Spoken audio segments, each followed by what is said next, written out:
Assalamualaikum warahmatullahi wabarakatuh. Salam sejahtera untuk kita semua. Yang terhormat, Bapak Muhammad Lutfi, SE MSI, selaku dosen pengampu mata kuliah Pemeriksaan Auditing 2. Di sini, kami kelompok 11 akan mempresentasikan tentang pemeriksaan ekuitas. Sebelum kami lanjutkan materi, ada baiknya jika kami perkenalkan diri terlebih dahulu. Saya Agus Aji Wibowo dengan MPM 22210028 dan Riani Zakia dengan MPM 22210020 dan Alia Salsabila dengan MPM 22210032. Di sini saya akan menyampaikan pemateri pertama, yaitu tentang definisi ekuitas. Ekuitas merupakan bagian dari laporan keuangan yang mencerminkan hak pemilik atas aset perusahaan setelah dikurangi seluruh kewajiban liabilitas. Dalam dunia akuntansi, ekuitas sering disebut sebagai modal sendiri karena mencerminkan dana yang dimiliki oleh pemegang saham setelah seluruh kewajiban perusahaan diselesaikan. Dari segi perusahaan, modal merupakan kewajiban perusahaan kepada pemilik perusahaan. Sedangkan dari segi pemilik perusahaan, modal adalah bagian hak pemilik atas kekayaan bersih perusahaan atau harta dikurangi kewajiban menurut PSAK 2015. Ekuitas adalah hak kredisual atas aset perusahaan setelah dikurangi semua liabilitas. Jumlah ekuitas yang ditampilkan dalam laporan posisi keuangan bergantung pada pengukuran aset dari liabilitas menurut SAK etap 2009.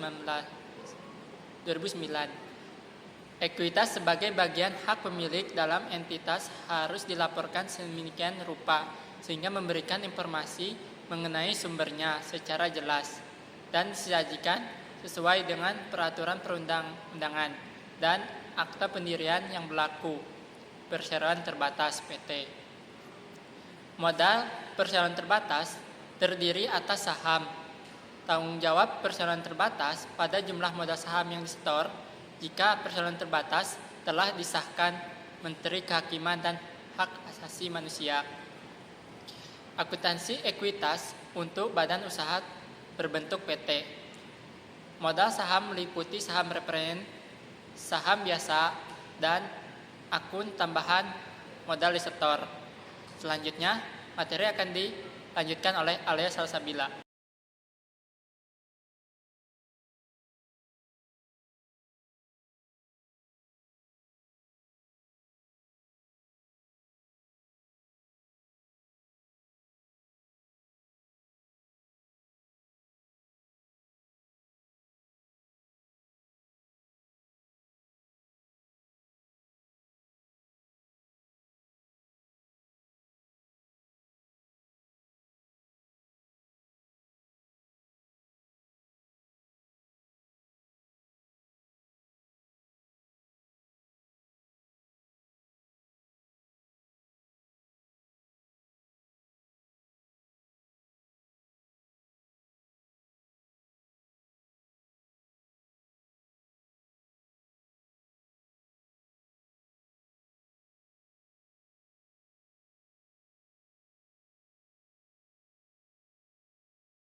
Yang keenam, periksa dokumen pendukung dari setiap perubahan dalam perkiraan retained earning atau defisit.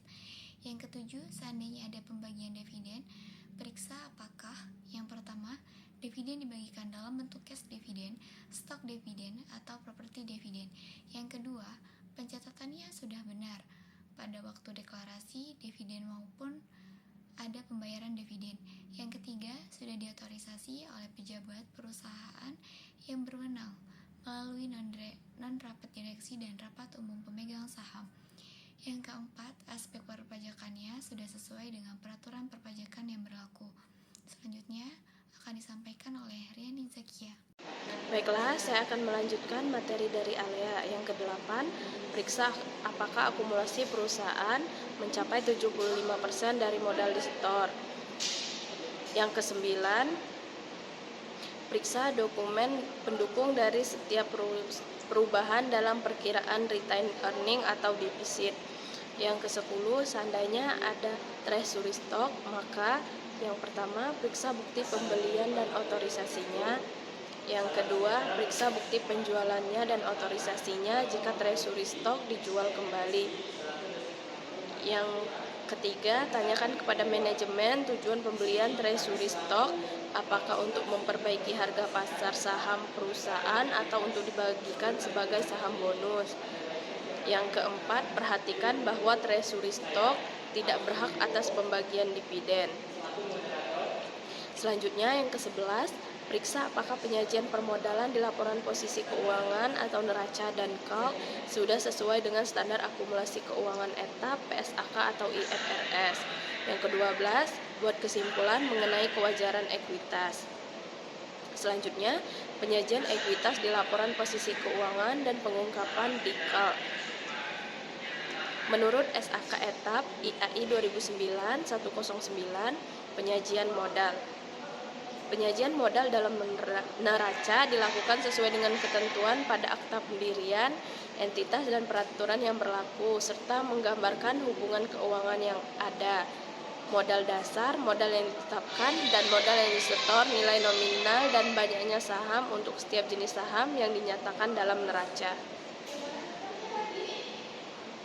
Menurut PSAK IAI 2015, yang pertama untuk setiap jenis modal saham, yang kedua deskripsi mengenai sifat dan tujuan setiap pos cadangan dalam ekuitas, penyajian dan pengungkapan saldo laba.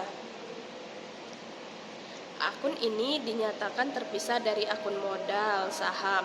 Seluruh saldo laba dianggap bebas untuk dibagikan sebagai dividen kecuali jika diberikan indikasi mengenai pembatasan terhadap saldo laba.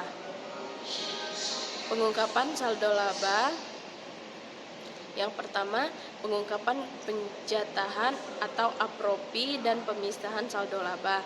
Yang kedua, peraturan, perikatan, batasan dan jumlah batasan di sekitar saldo laba. Yang ketiga, korelasi masa lalu baik bruto maupun neto setelah pajak. Yang keempat, pengungkapan jumlah dividen dan dividen per lembar saham. Yang kelima, deklarasi dividen setelah tanggal laporan posisi keuangan atau neraca. Kesimpulan, dari sudut pandang perusahaan, modal merupakan kewajiban perusahaan kepada pemilik perusahaan. Sedangkan dari segi pemilik perusahaan, modal merupakan bagian hak pemilik atas kekayaan perusahaan bersih. Harta dikurang kewajiban. Ekuitas adalah sisa atas aset perusahaan setelah dikurangi semua liabilitas. Jumlah ekuitas yang ditampilkan dalam laporan posisi keuangan neraca bergantung pada pengukuran aset dan liabilitas. Sekian presentasi dari kelompok kami. Lebih kurangnya kami mohon maaf. Pada Allah saya mohon ampun. Wabillahi taufiq wal hidayah. Wassalamualaikum warahmatullahi wabarakatuh.